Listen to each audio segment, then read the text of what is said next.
What do you know about Bon Iver?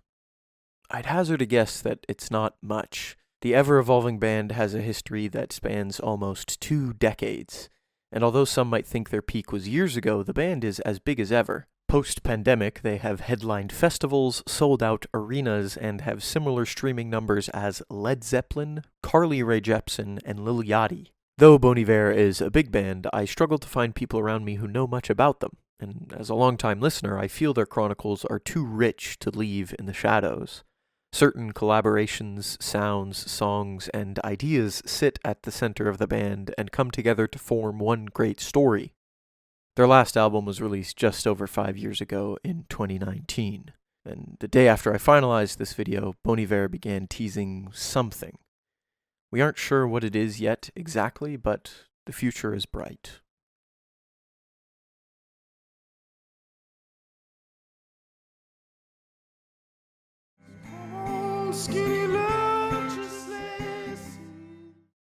Whether it's a cover, live version, or the studio cut, most people's entry point into Bon Iver is through Skinny Love. This laconically melancholic song is the indie anthem of the mid-2000s. With minimal percussion and hauntingly bright acoustic guitar tracks, Skinny Love recounts a story of just that, skinny love. Metaphorically, the speaker is skating on ice with their lover, and they feel it getting thinner and thinner. They know that, some point soon, the cracks under their feet will no longer be warnings. Complex romantic emotions are continually laid bare throughout the song, ending in a final cry of naked desperation. Who will love you? Who will fight? Who will fall far behind? The magnetic material at the core of Bon Iver is emotion. While Skinny Love may not make you feel happy, you'll be damned sure that it'll make you feel.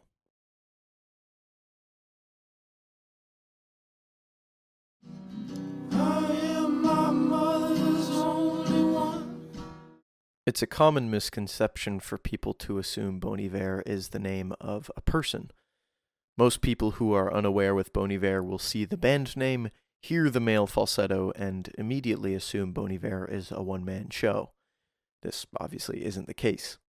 While it's true that Justin Vernon founded the band and initially released For Emma Forever Ago as a solo act, Sean Carey and Matthew McCaughan joined Vernon less than a year after its founding and have never left.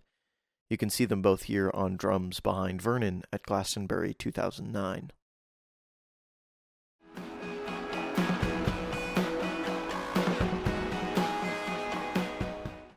Doing any sort of research into the roots of Bon Iver will soon reveal the origin story of the first album, For Emma Forever Ago. Legend has it that in 2006, Vernon was living in Raleigh, North Carolina, playing with a band called DeArmond Edison. He contracted pneumonia, then mono, then a liver infection. And while bedridden, the band wasn't doing well, and he was kicked out. In the wake of this exile, he found himself purposeless. So, as you do, he broke up with his girlfriend and drove 18 hours to his parents' home in Wisconsin, seeking refuge from the chaos. He ended up at his parents' hunting cabin in rural Wisconsin, where he spent the winter. Other than doing some odd jobs around the cabin like chopping firewood and yard work, he recorded music. When the winter was over, 9 songs were compiled into an album that we know and love today. For Emma, Forever Ago.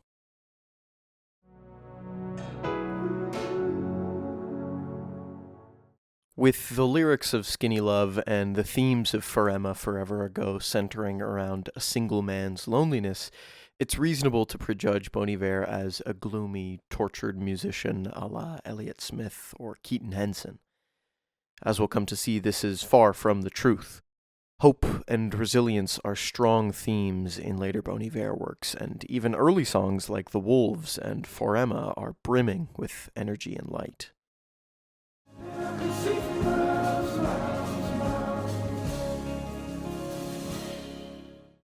In geological timescales, the Holocene is our current era, bookended by the last ice age and the present. From the first written word and the invention of the wheel to cell phones and sliced bread, all of human history has occurred in this epoch. Holocene was the second single of Bon Iver's second album, Bon Iver, Bon Iver. Each song title in the album refers to a place, and this idea of place was a distinct shift away from the themes of dissipating love and crushing isolation from the previous album. Instead, a more earthy and grounded tone flows through Bon Iver, Bon Iver, ultimately culminating with Holocene. The takeaway lyric from Holocene tends to be, "And at once I knew I was not magnificent." We attach ourselves to locations and people and moments, but this line challenges these attachments that we hold so dear. As time goes on, what happens to them? How can love compare to an epoch? But you're wrong if you think that the joy of life comes principally from human relationships. God's placed it all around us. It's in everything, in anything we can experience. Bon Iver. Bon Iver. Bon Iver. It's understandable to not immediately know how to pronounce Bon Iver if it's your first time seeing the band name. Although, if you have a French background, the name might make more sense at first glance. The name originates from the TV show Northern Exposure. The show has all the nostalgic charm of Gilmore Girls and Twin Peaks without the David Lynch weirdness, and takes place in a rural Alaskan town. In episode 10 of season 5, it snows for the first time that year, and all the characters step outside to greet each other and celebrate winter. To say good winter in French, you would say Bon Iver. And given their Anglophone background, most characters end up saying Bon Iver. When Vernon was alone in his parents' hunting cabin, the TV had no cable connection, so he'd watch hours and hours of Northern Exposure over VHS. Bon Iver, Maurice. Bon Iver, Shelley. I think I've seen this film before. Taylor Swift released 2 albums in 2020, Evermore and Folklore, each featuring Bon Iver in one song. The first, Folklore, saw a duet between the two titled Exile. This piano ballad is accompanied with a subtle string and percussion section that mounts in a crescendo of emotional turmoil between Bon Iver and Swift. They each sing from opposite perspectives of a failed relationship. Narratively, Bon Iver sings of his frustration with how the relationship ended. He believes it ended unfairly in abrupt betrayal with no warning signs, likening these feelings to being exiled. Similarly, although Swift initiated the breakup, she felt like her efforts to better the relationship were ignored, forcing her to cut ties. Likewise, to her, this forced separation felt like exile.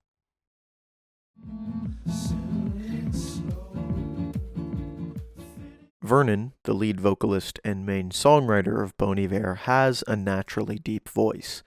This is cleverly highlighted in Exile, where his deep voice is contrasted harshly with Taylor Swift's higher voice. However, if there was a consistent musical technique that signatures Bon Iver, it would be Vernon's falsetto. Throughout the 4 albums, there is so much musical progression and experimentation, but the falsetto remains as a constant. In 2008, Vernon credited this singing technique with his ability to reach painful melodies that he otherwise wouldn't be able to conjure.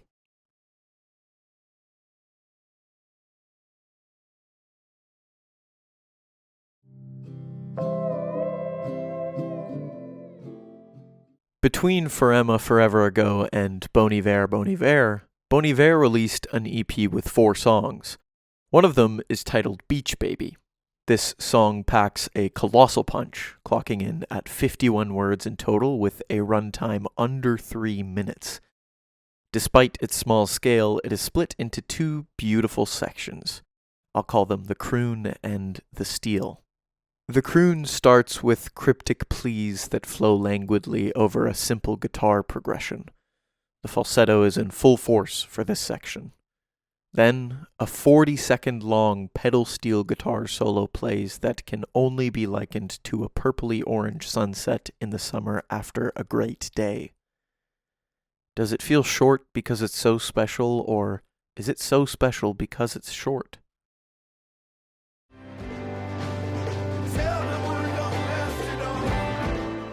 At the time of this recording, Justin Vernon, Sean Carey, and Matthew McCann play alongside Andrew Fitzpatrick, Mike Lewis, and Jen Wassner. With 6 touring members, it's hard to consider Justin Vernon as the sole contributor to Bon Iver. I mean, look at the personnel here for II. Even so, for live shows, it would be impossible to capture the magic of Bon Iver with one person performing. The layers and wide array of instruments require a group of extremely talented multi-instrumentalists. Not every drummer can convey the energy and power of the climax in The Wolves and also be able to play the gentle tingles and tangles of Holocene in the same night. It might be over soon. As we know, Bon Iver is a rough English translation of the French Bon Iver, which means good winter. Shortly after the release of Forever Ago, many listeners compared the album to a cold winter night despite its July release date, probably because of its origin in the Wisconsin cabin. With each subsequent album release came an eerie resemblance to the next logical season. That is, after the winter mood of Forever Ago, Bon Iver perfectly encapsulates a crisp, dewy spring morning. 22 A Million then transitions into a mellow, warm summer evening that definitely included psychoactive substances. Finally, II caps off the foursome with a feeling of maturity. The majority of the year is in the past. It might be over soon. As stated in a Jaguar promotional video for II, there is a foundation common to all 4 albums: sincerity. The feelings that each album evoke may be decidedly different, but feelings will nonetheless be evoked regardless of the album. Sincerity is forever in season.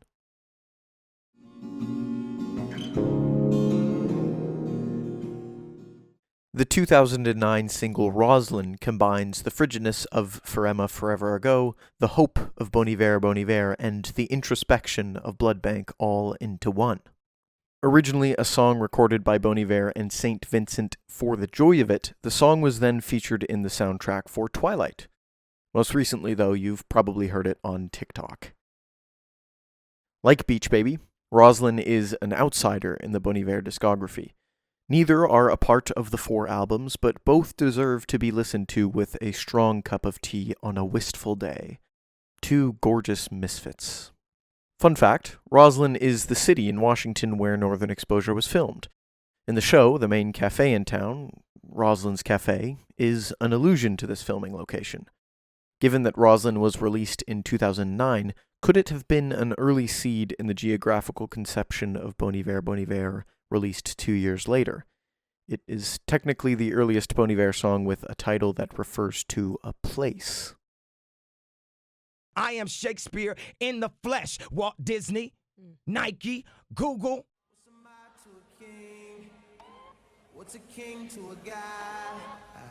What's a guy to a non-believer who don't believe in anything? Can you make it out alive? Alright.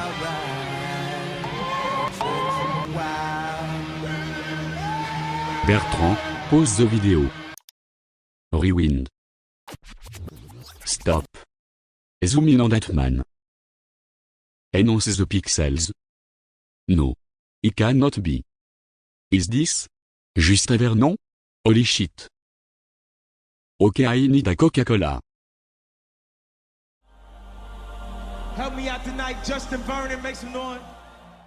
Kanye West and Bon Iver have had a collaborative relationship for over a decade. To list, Kanye sampled Woods, the outro to the Blood Bank EP, and enlisted Bon Iver as a feature for Monster and Dark Fantasy in his 2010 album My Beautiful Dark Twisted Fantasy.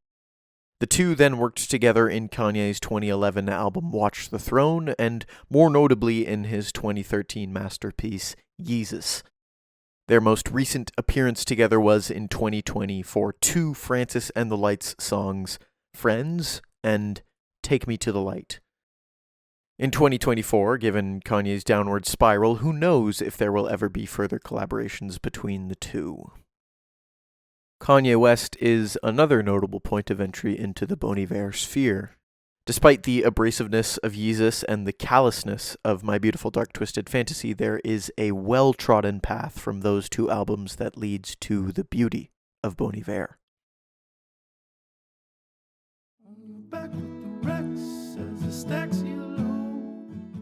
If you think Skinny Love is a tragic depiction of love, Restacks will leave you speechless. There's no strong emotional expression like in Skinny Love, only a raw recount of the pain of unreciprocated love. The track ends with the words, "Your love will be safe with me," accompanied by a cheery high note.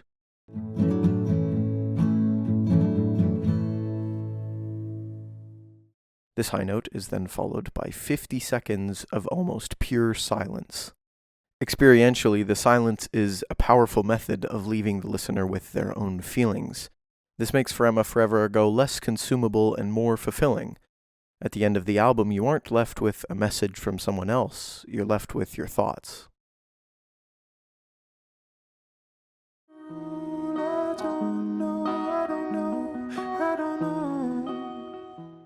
The originality of Bon Iver is a sharp, double-edged sword. Avid listeners will likely try to find similar artists at some point in their Bon Iver listening career, and in this search, the music of Novo Amor is likely to crop up. With similar vocals, instrumentation, album art, and band name, Novo Amor is the musician with the closest sound and soul of Bon Iver. In my opinion, the album Birthplace closely resembles Bon Iver, Bon Iver. I'd also guess their latest album, Antarctican Dream Machine, is inspired by a healthy fusion of 22 A Million and II. The similarities are controversial. Some Bon Iver fans view Novo Amor as an unoriginal ripoff, some as a respectful tribute, and some don't give a shit and simply listen to the music they enjoy.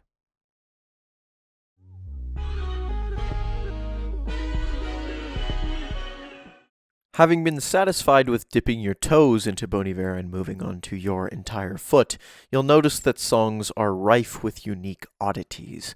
Lyrics often have challenging meanings, song structures are unconventional, and sampling and distortion are employed with meticulous abandon. Bon Iver is not a dramatic departure from For Emma Forever Ago, but 22 A Million will fuckify your expectations. You may not believe me, but Death Breast will grow on you. If you're looking for more like Skinny Love, Exile, or Roslyn, then exploring the discography beyond For Emma Forever Ago for similar simplicities will be somewhat fruitful, but you'll be exposed to so much more. Bon Iver has always been rooted in evolution. Every album has masterfully introduced new textures and sounds.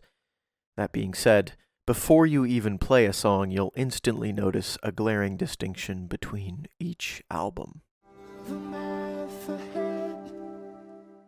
For Bon Iver song titles, a good rule of thumb is the weirder the name, the weirder the song.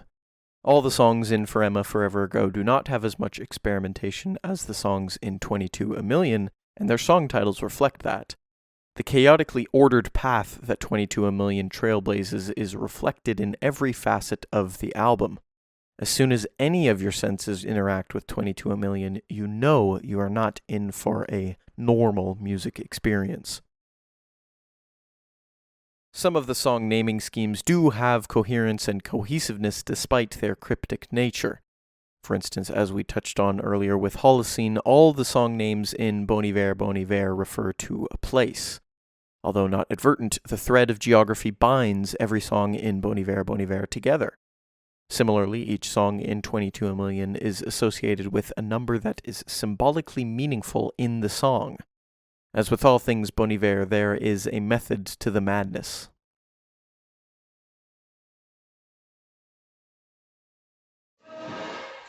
You recording, Trevor? Yes. Your first impression of II will be the 31 seconds of confusion that is ye. You think something is going to start amidst the rustling, mumbling, brushing, and on and offing, but instead, the only clarity you get is a single confirmation. Trever is, in fact, recording. For this, I'm exceedingly grateful to Trever.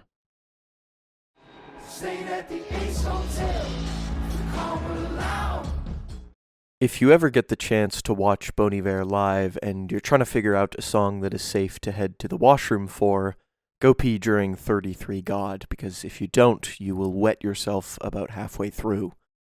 This song is much more punchy than its studio version when performed live, employing the band's two drummers to their full potential. Like all other songs on 22 A Million, the number in the song title is symbolic. Jesus Christ died when he was 33 years old. As the song is about the death of religion and reconciling with the loneliness of our species, its title is an apt summary. It is also one of the more digestible songs on 22 A Million, containing relatively clear and coherent vocals over some traditional instrumentation with only a slight amount of effects. This song and 29 Stratford Apartments would be my recommended entry points into 22 A Million.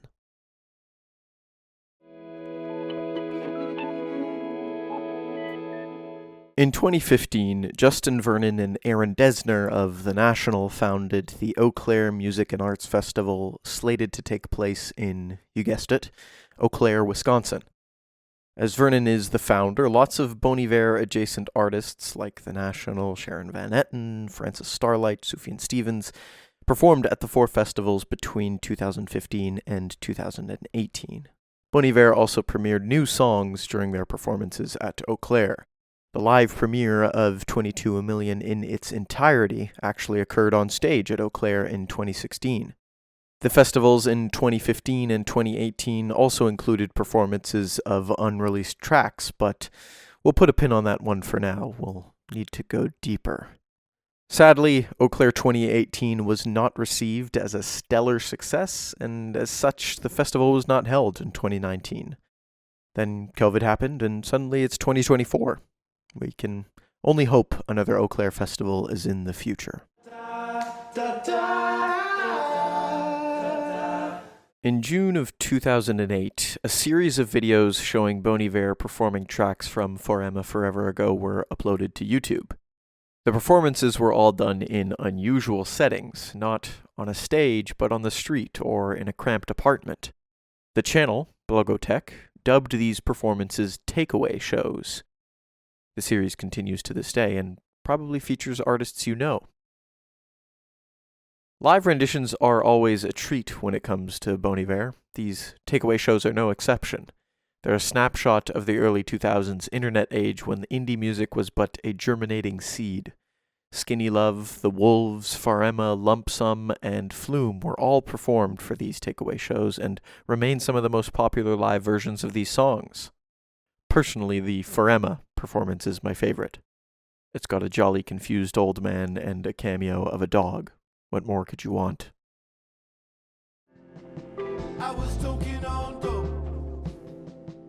Hey Ma was the first single to be released from Bon Iver's 2019 album I. As its title suggests, the central theme of the song is maternity. The music video contains some childhood home video footage of Vernon which, when paired with the song, evokes a beautiful sense of nostalgia. In the lyrics, there are a few allusions to climate change concerns. The theme of connecting and caring for your mother combined with these denouncements of fossil fuels could also suggest that this song is a veiled proclamation to care for everyone's mother, Mother Earth.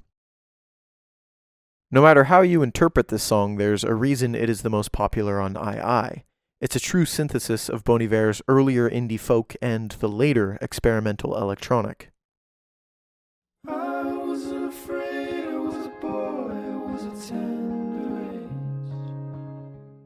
So far, I've been throwing around the names Justin Vernon and Bon Iver as if they're synonyms. Hell, For Emma Forever Ago is essentially a solo Justin Vernon album with the Bon Iver moniker. It's hard to imagine a Bon Iver without a Justin Vernon. This sentiment has echoed throughout the Bon Iver community. Sure, it's a band, but when we really get down to brass tacks, Vernon is at the helm. He is the primary songwriter, he is the frontman, he does the promotional videos, and to quote old Lenny, he was born with the gift of a golden voice. Maybe the people who naively assume Bon Iver is one guy are right. I'm standing in your street now. The takeaway shows took place just over 15 years ago now, but Bon Iver has worked with Blogotech more recently. In 2017, a 1-to-1 video was released. In the video, Vernon sings Circle alone to an audience of one. This audience member was, to quote Blogotech, kidnapped between shows at the Michelberger Music Festival in 2016 in Berlin. For a song so heavily steeped in layers of sound and effects, an acoustic version with just one guitar and one voice makes this performance truly a one-of-one. 2 years later, in 2019, another 1-to-1 show with Bon Iver was released featuring a fan-favorite deep cut.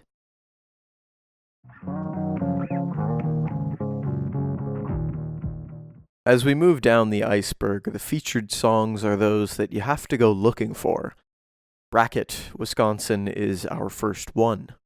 Originally released in 2009 in the Dark Was the Night compilation album, the context of this song is similar to Roslyn. It is a conceptual meld of For Emma Forever Ago and Bon Iver, and was released outside of the official Bon Iver discography between the releases of For Emma Forever Ago and Bon Iver. With 2 verses and a twice-sung chorus, this simple song is in essence a meditation of time, its cyclical repetition and its paradoxically singular past. In our little lives, seasons shuffle along every year and they come and they go. But our lives are defined by how those seasons were filled. What came to fruition? What didn't happen? What died?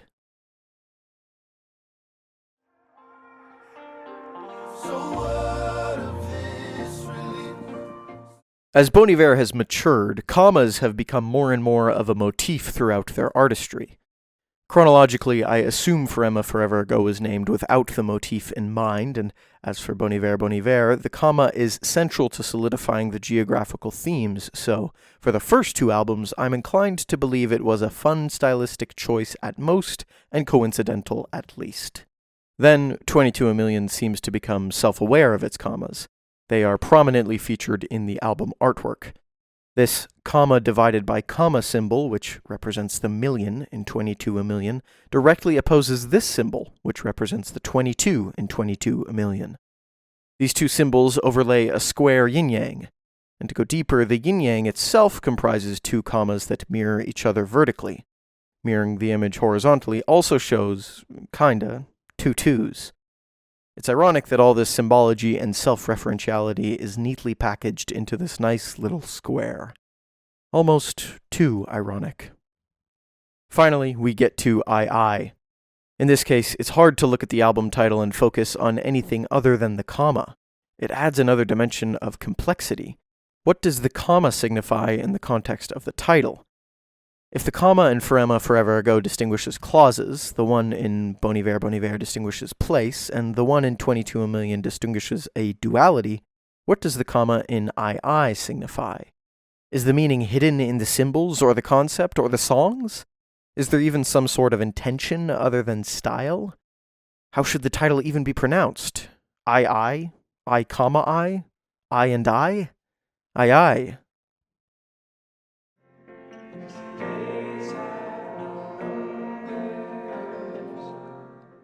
Other than music, there is another uniquely distinguishing feature of Bon Iver, the artwork.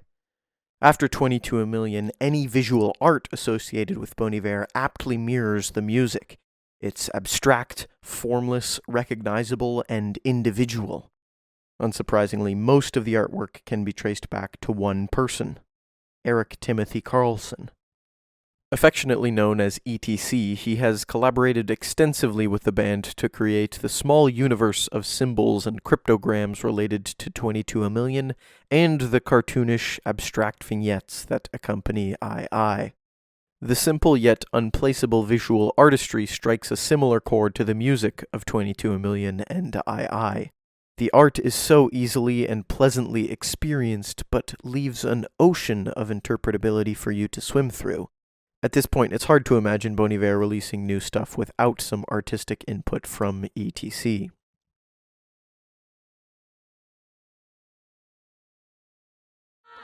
Cause I'm a known coward and a coward win.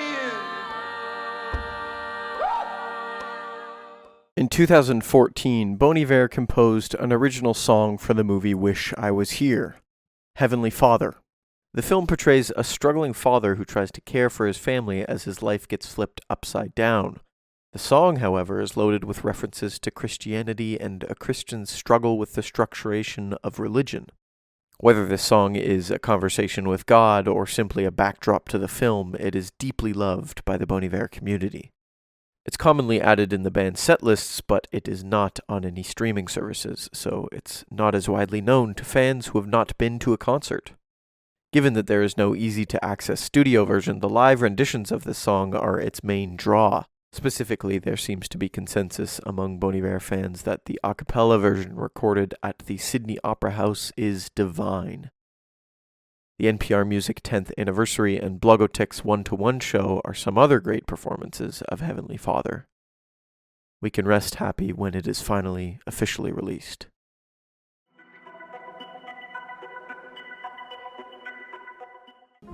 You know, Bon Iver in general, just like a little town of people trying to be good.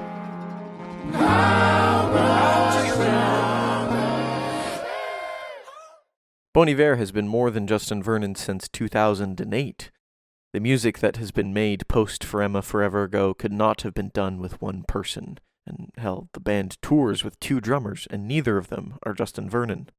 The story of Northern exposure was initially rooted around one man. As the show progressed, more and more people became key contributors and integral characters to a grander narrative. The exact same story can be said of Bon Iver. There may be one man in the middle of it all, but you can't distill the story of a town into the story of one person.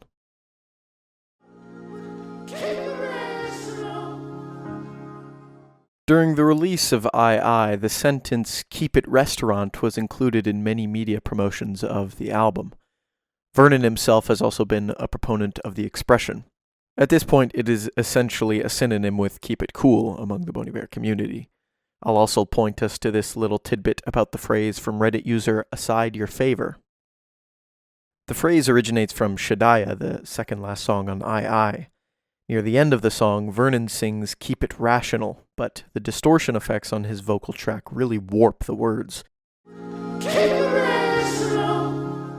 It's not a stretch to initially think he is saying "keep it restaurant." Personally, I hear "keep the rash alone." In any case, this would not be the first time Bon Iver is messing around with language.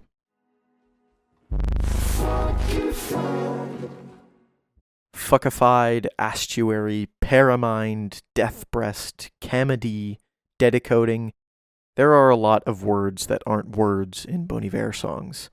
Some are self-explanatory, like fuckified, and some require a bit of investigation to figure them out. Astuary seems to be a portmanteau between astrum, the Latin word for star, and estuary, meaning a point where a tide meets a stream. Combining these ideas conjures an image of a confluence of astral bodies, or, more abstractly, some sort of convergence between a linear journey and an eternal dimension of abundance. The fun is that these aren't real words, so their meanings are your interpretations. Some words that are real words have their meanings twisted when situated in the context of Bon Iver's music. The traditional meaning of the word flume is a deep, narrow channel or ravine with a stream running through it. But when the meaning of the word flume was questioned in the Bon Iver subreddit, Vernon himself replied with simply birth canal. From this perspective, given that flume is the first song of the first album, the word takes on new meaning with Vernon's definition instead of Merriam-Webster's. Zooming out from just words, Bon Iver songs contain entire stanzas with cryptic meanings that make your head scratch. In Million, we heard, "What a river don't know is to climb out and heed a line, to slow among roses or stay behind." Take some time to digest what that means to you, because it's certainly not self-explanatory. Who knows how many more buried links of meaning and connection have yet to be uncovered.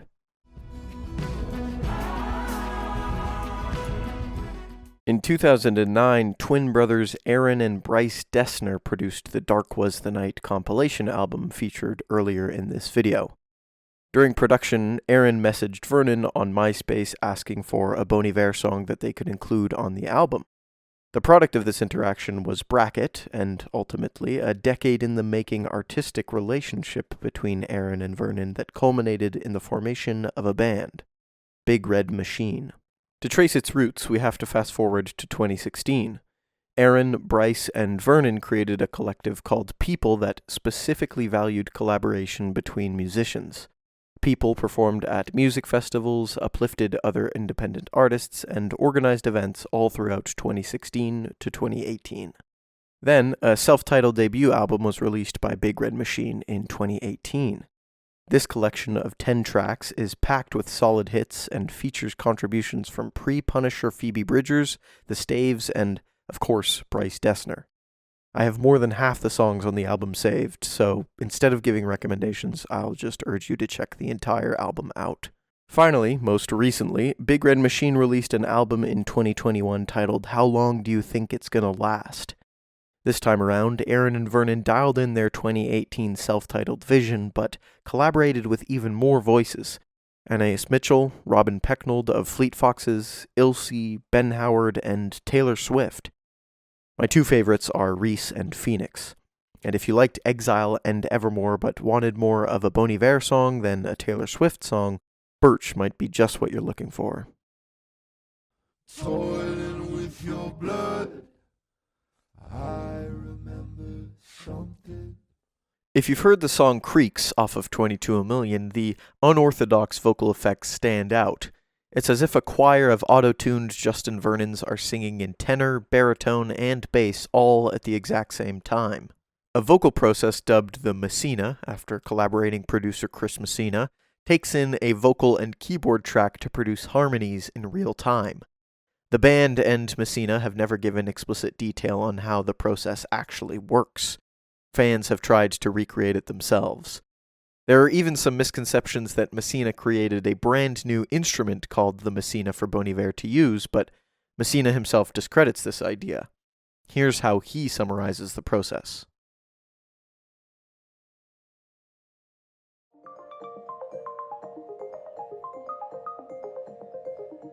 On June 2nd, 2019, Bon Iver played a headlining show at All Points East Festival and, after their set, released 2 singles to digital streaming platforms, You Man Like and Hey Ma.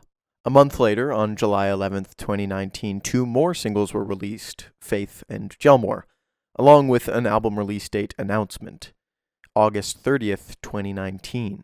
Listening parties for the album's premiere were scheduled around the world on August 7th. Then, unexpectedly, the morning after the listening parties, each song from I was officially released on digital platforms every hour.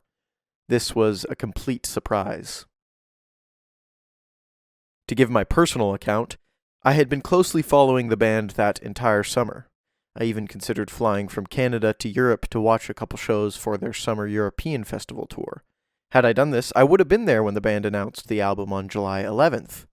None of that happened, though. I ended up not going to Europe, and instead constantly checking the Bon Iver subreddit, website, and Twitter account for new information. I devoured every shitty iPhone recording of live sets that were posted and quickly deleted on YouTube. Weeks went by, and August 7th rolled around.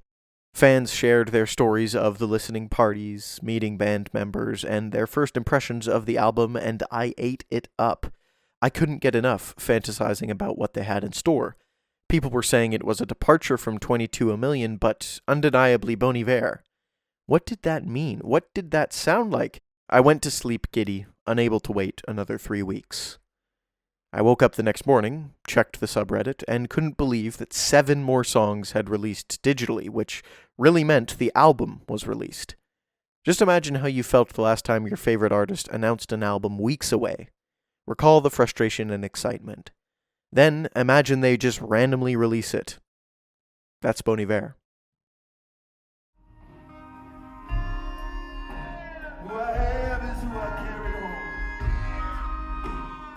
It's hard to write about this song because of how legendary it has become among the community. For some background, it has only been played twice by the band, once at Eaux Claires 2015 and once at Eaux Claires 2018. It was originally slated for release with 22 A Million, as we can see in this early track list, but never made the cut. Ever since its first performance in 2015, I'm willing to bet it is the most requested unreleased song to get a studio version. At this point, it is frowned upon to ask the band about the song because the question has already been asked so many times. They know we want it, they'll release it if they want to. The song perfectly distills the sound of Bon Iver. Over a low crooning saxophone, the song is regularly punctuated by what sounds like a distorted guitar. I'd go so far as to say it even sounds like a high-pitched dough bleat. Whatever it is, it's magnificent. Having been played 3 years apart, the lyrics differ between both performances with no official lyric sheet ever being released. Throughout the long history of the song, there has been one constant. It is deeply revered and loved by the community. This deleted tweet from Vernon shows that there was some effort in trying to release the song, but so far this has not come to fruition. We can only hope this means the song has been marinating in Bon Iver juice for 5 crazy years. 'Cause I can't make you love me. Bonnie Raitt's most well-known song is her 1991 single, I Can't Make You Love Me. It's a heart-wrenching, painfully obvious tale of unrequited love. The lyrics tell the story of the final hours of a relationship where the speaker has come to terms with their beloved's decision to leave them. They are aware of the dwindling time with their beloved. The moment is steeped in the refute of sadness and embrace of pain. While Bon Iver has certainly released some certified sad classics, I dare you to find a sadder breakup song. Miss Raitt ate and left no crumbs. When the single Calgary was released for Bon Iver, the B-side was a rendition of I Can't Make You Love Me. For years, the performance had been a buried treasure in the Bon Iver discography, existing essentially only on unofficial YouTube videos uploaded by fans. However, the Air Studios version has since been officially released by the band in the 10th anniversary edition of Bon Iver. Despite this, the original B-side version seems to be the preferred version by the community, which only exists on unofficial videos online. Faces are for friends only. That's what I think. Near the end of 2012, Vernon hinted that Bon Iver would be going on a hiatus by saying the band is winding it down. This news came on the tail end of critical acclaim from Bon Iver and its subsequent 15-month-long touring cycle. It's believed that the hiatus was caused by the dizzying attention that the band was receiving. On one hand, understandable, but on the other, shocking. The band played no shows in 2013, 2014, and then once in 2015 for the Eaux Claires festival. In 2016, the band started winding back up. They toured some shows in the beginning of the year, then surprisingly debuted 22 A Million at Eaux Claires 2016. The album was released about a month later. The oddest, although equally as appreciated part of the album rollout was not a live premiere of the album, but a press conference that was held about a month before the album's release. Vernon masterfully maneuvered himself out of speaking to numerous media publications about the release of 22 A Million by simply having them come to him, listen to the album, and answer some questions. The entire video is a deep dive into the creation, history, and sound of the album. If you're at all interested in 22 A Million, this is a fantastic place to start learning more.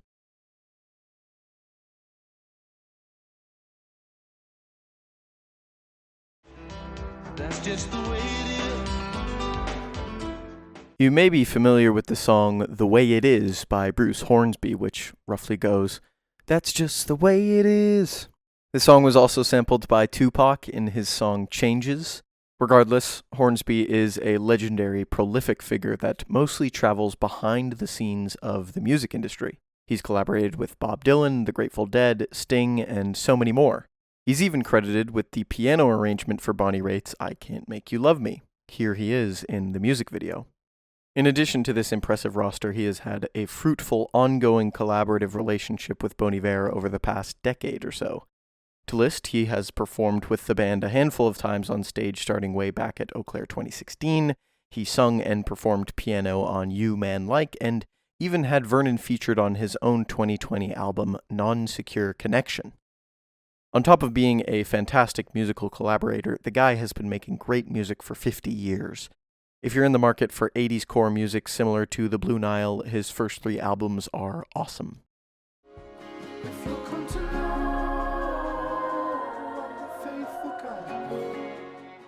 The awe-inspiring, nebulous nature of Bon Iver allows almost every song to have a different meaning to each listener, yet there are some clear themes that frequent the discography. Love, belonging, nostalgia, hope, pain, and, notably, spirituality. 22 A Million is founded on the duality of human and superhuman. The title of the album hints to this in a bit of a puzzling way. To crack the code, you first have to know that Vernon's favorite number is 22. When we associate 22 with a person, what could we associate a million with? Usually, lucky or favorite numbers don't really go past 3 digits. It's so hard for our little minds to comprehend what a million is anyway. In this sense, it's not a stretch to posit that if 22 is the opposing force to 1 million and mortality is the opposing entity to immortality, the album's central duality is human and superhuman. We explored religiosity a little bit in the 33 Gods section, but there are even more songs that grapple with religious topics. Faith from II, 666 from 22 A Million, and Heavenly Father. More myopically, various religious concepts and objects are sprinkled all throughout the 4 albums. If you go digging into the lyrics, you'll find gods and seminaries and Torahs and Qumrans and sermons and scriptures. This is not entertainment, this is a spiritual fucking thing. It's no surprise to learn that Vernon majored in religious studies and minored in women's studies in college. From the lyrics, it seems like spirituality has been a constant North Star throughout the band's lifespan that has led it on a simultaneously fruitful and hopeless journey.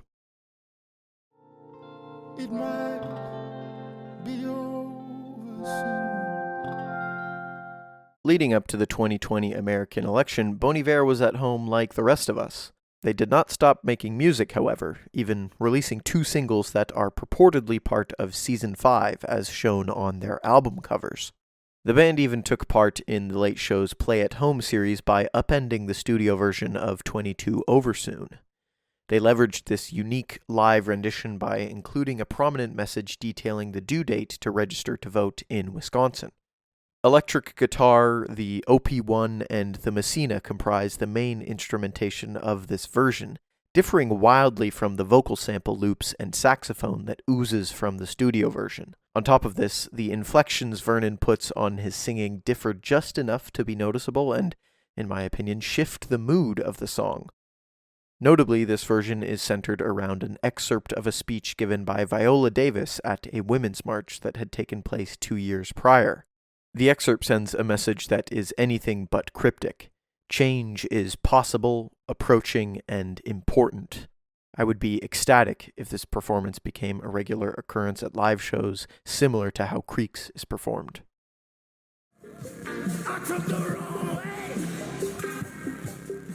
Prior to the II release summer of 2019, Bon Iver played live music for the contemporary dance collective TU Dance in a series of shows titled Come Through.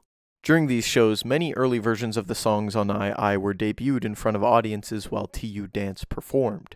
As a little tangential tidbit of history, there was a song slated for the 22 A Million release that did not make the final cut, titled 1867, that was played during the Come Through shows. This song eventually became Marion on II. One song that was played for Come Through that did not make the 22 A Million or II release was a song titled The Jig. Initially very industrial and abrasive, the song slowly turns into a rhythmic beauty that blends large, noisy sounds with an airy synth and a nicely placed Les Paul. The Jig was also played at Bon Iver's second set of Bonnaroo 2018. At the set, the band played the Come Through songs with TU Dance, but also had close collaborators like Naeem, Moses Sumney, Sylvan Esso, and Francis and the Lights on stage to perform their own songs and covers. Some great songs were performed at the show, but The Jig takes the cake for me. Alas, if Bon Iver dropped a Noise album and then ceased to function out of nowhere, I would be a happy man. It's smooth water. In 2021, while everyone was at home with no mask on or in public with a mask on, Vernon was duetting TikToks. He seldom uploaded a video with his own audio, rather opting to use his following to share TikToks he liked. There's a beautiful commonality among his duets. A majority of them only contain his balding head. And don't presume this to be mocking. My hair is thinning too, and I'm only 24. I love the guy.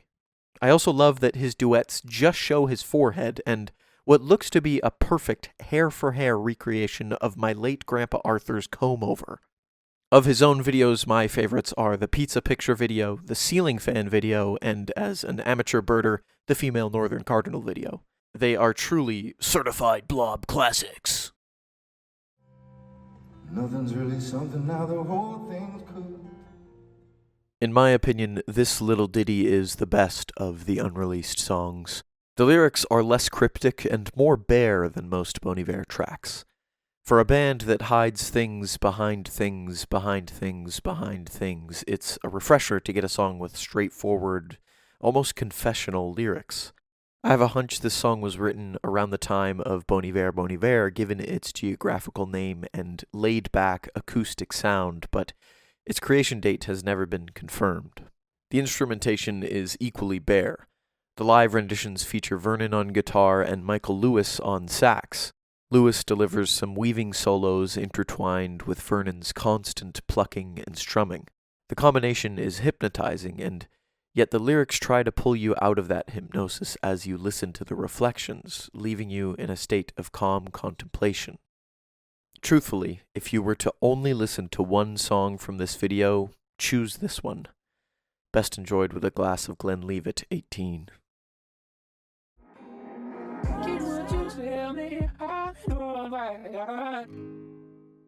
Although it's widely known that Forever Forever Ago was recorded in the Wisconsin hunting cabin, it's less known that all three following albums were recorded at the same location, the Bon Iver owned and operated studio April Base. The name stems from a fictional military base in the TV show The X-Files.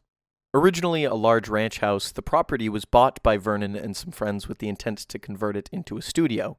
Years later, it is now the de facto command center of the band and is often used for all kinds of artistic purposes by the band and close contributors. Other musicians that have recorded at April Base include Sufjan Stevens, Ilse, The Staves, and Kanye West. Suffice it to say, the studio's connection to Wisconsin and Bon Iver's roots in general is integral to the band's creative success and will live on as a concrete form of the band. So long as April Base stands, so too the legacy of Bon Iver.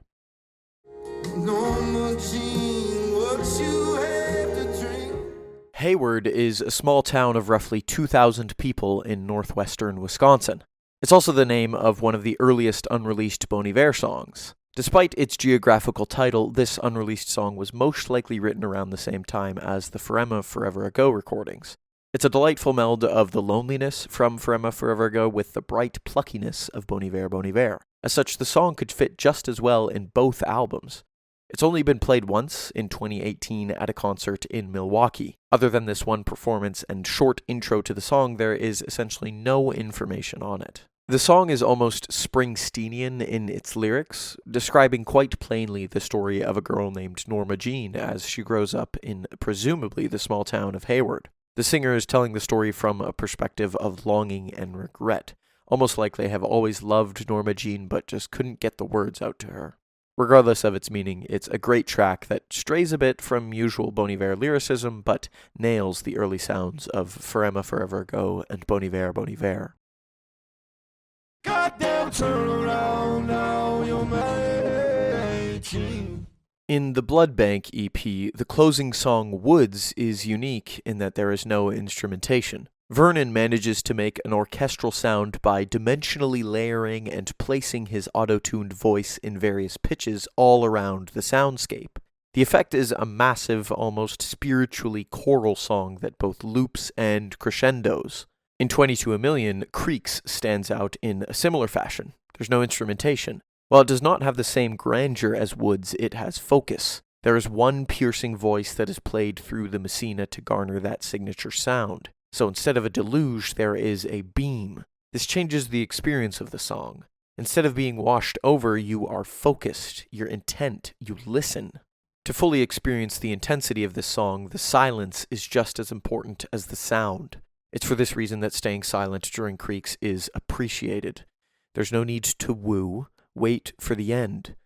A wise robot once said, "The perfect song is framed with silence."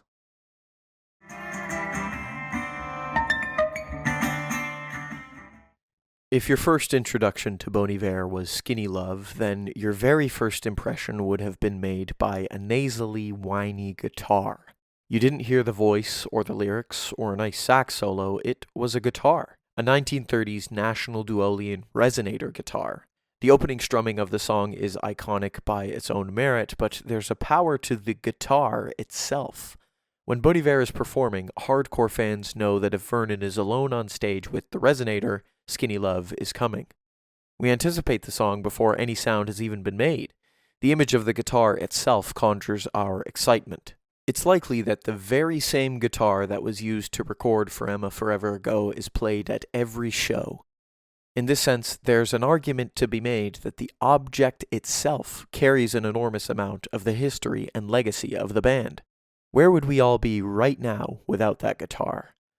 I don't fully know, but I can say you definitely would not be wishing this video didn't end.